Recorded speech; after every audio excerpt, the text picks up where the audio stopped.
नमस्कार, जोहार। मैं शिवलाल सागर, थिएटर वर्ल्ड ऑफ शिवलाल सागर में आप सबका स्वागत करता हूं।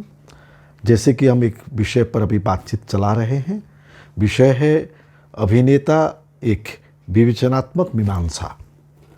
इसके अंतर्गत आज हम बात करेंगे अभिनेता का बदलता स्वरूप के बारे में, क्योंकि पिछली बार हम बात किए थे अभिनेता बनाम निर्देशक।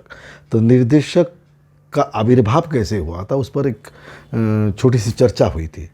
तो अभिनेता, इस बीच अभिनेता में क्या क्या परिवर्तन आ गया था या आया है और अभी भी चल रहा है, इस पर हम थोड़े से चर्चा करेंगे। वैसे तो पुराने ज़माने के हिसाब से हम देखें तो तीन तरह के अभिनेता करते थे। तीन तरह से घबराइए नहीं, चार तरह के अभिनय की बात हमेशा होती आई है। ये तीन अलग बात है, ये नाट्यशास्त्र में भी है। अनुरूप, विरूप और रूपानुसारी। अनुरूप अभिनय वो है पुरुष द्वारा पुरुष पात्र, स्त्री द्वारा स्त्री पात्र का अभिनय करना।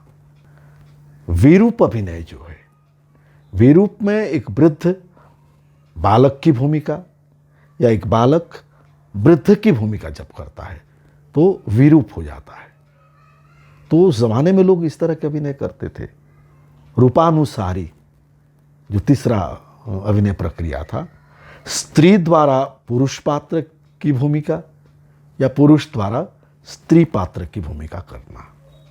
इस पर फिर आगे बातचीत करेंगे, क्योंकि ये अपने आप में फिर एक विषय है कि आप लोगों को पता होगा। जैसे स्त्री पात्र, हमारे यहाँ नाटकों में लड़कियों का आना बड़ा मुश्किल व्यापार था। नाटककार द्वारा कहा गया संदेश, संवाद और उसको दर्शकों तक मूर्त रूप में प्रस्तुत करना, क्योंकि अमूर्त रूप में रहता है जब वो लिखित स्क्रिप्ट बन के वो आता है। अभिनेता उसे दर्शकों तक मूर्त रूप देकर पहुंचाता है। मूर्त रूप देना उतना सहज साध्य नहीं है, आप भी जानते हैं। उद्देश्य, लक्ष्य, वाणी एवं संदेश को अपने अभिनय कौशल द्वारा दर्शक तक पहुंचाना।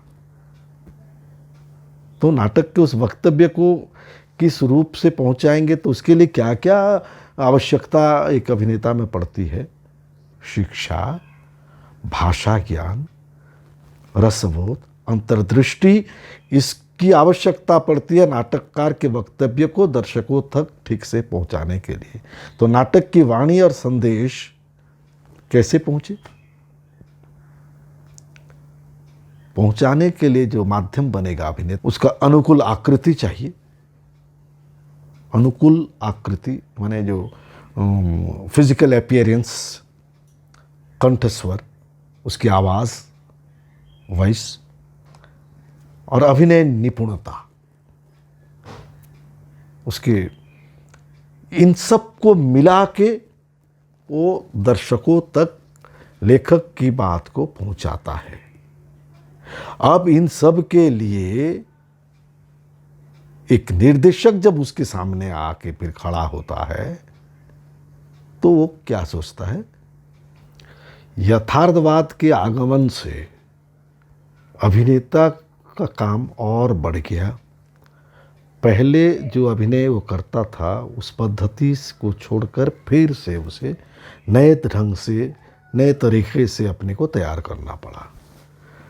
जैसे जिस चरित्र को वो करता है अभिनेता, उस चरित्र का ऐतिहासिक काल, उसकी सामाजिक स्थिति, उसका बौद्धिक स्तर, हाव भाव, उसकी अभिरुचि, उसकी दृष्टि भंगिमा यानी नज़रिया, को चरित्र का नज़रिया क्या है, उसका जीवन दर्शन, मनोविज्ञान एवं आवेग, चरित्र के साथ अभिनेता का एक निबिड़ संबंध एक निबिड़ परिचय होना आवश्यक हुआ। उसके बिना अभिनय सफल हो ही नहीं सकता, आज भी नहीं हो सकता है। तो चरित्र को समझना और चरित्र के बारे में एक एक चीज़ को जानना, नोट्स बनाना, इसके लिए क्या चाहिए? ये सब करने के लिए अभिनेता को समुचित ज्ञान, बुद्धि, विचारबोध, मानव प्रकृति का ज्ञान के साथ साथ मानव चरित्र का ज्ञान और उसके संबंध में जानकारियाँ उपयुक्त अभिनय करने में मदद करती है।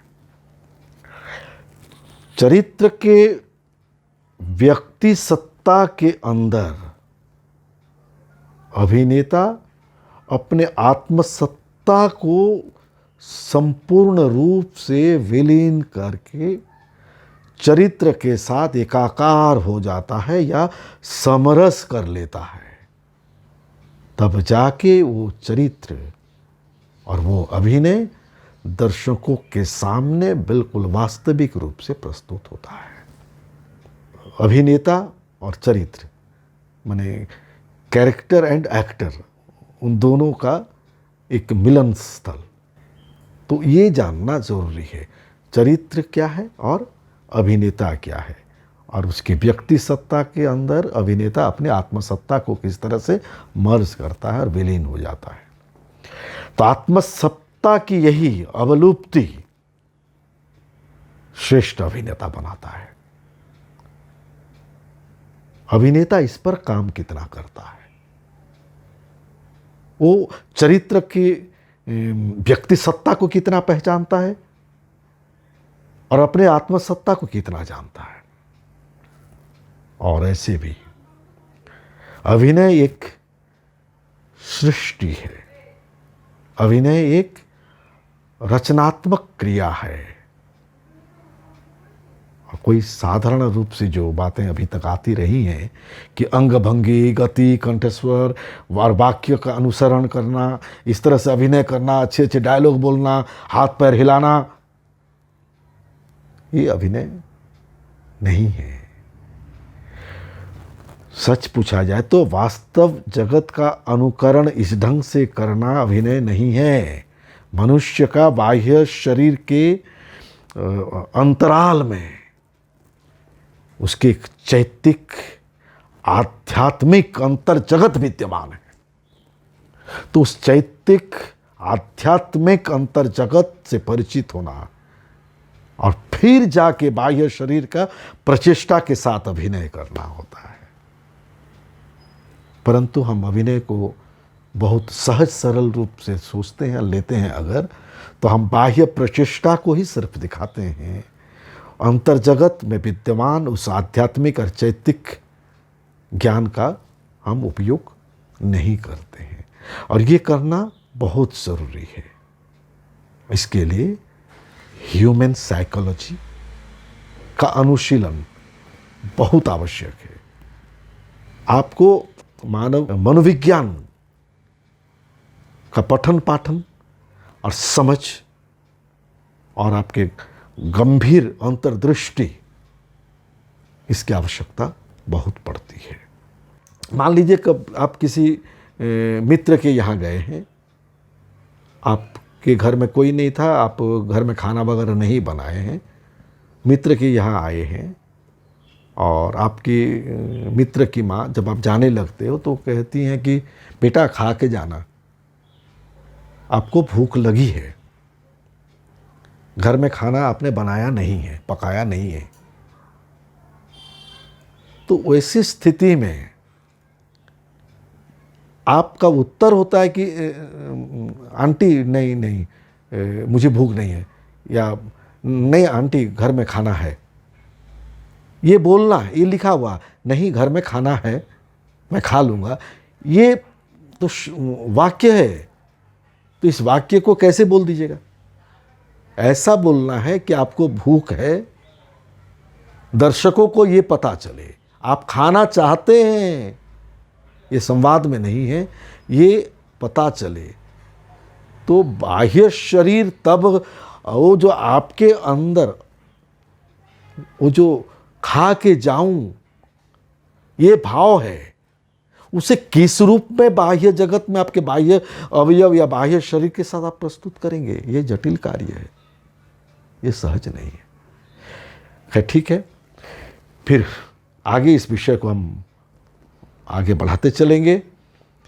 तो कलाकार मित्रों, साथियों, अगर ये एपिसोड आप लोगों को अच्छा लगा हो तो प्लीज़ सब्सक्राइब करें, लाइक करें और अपने दोस्तों के बीच शेयर करें।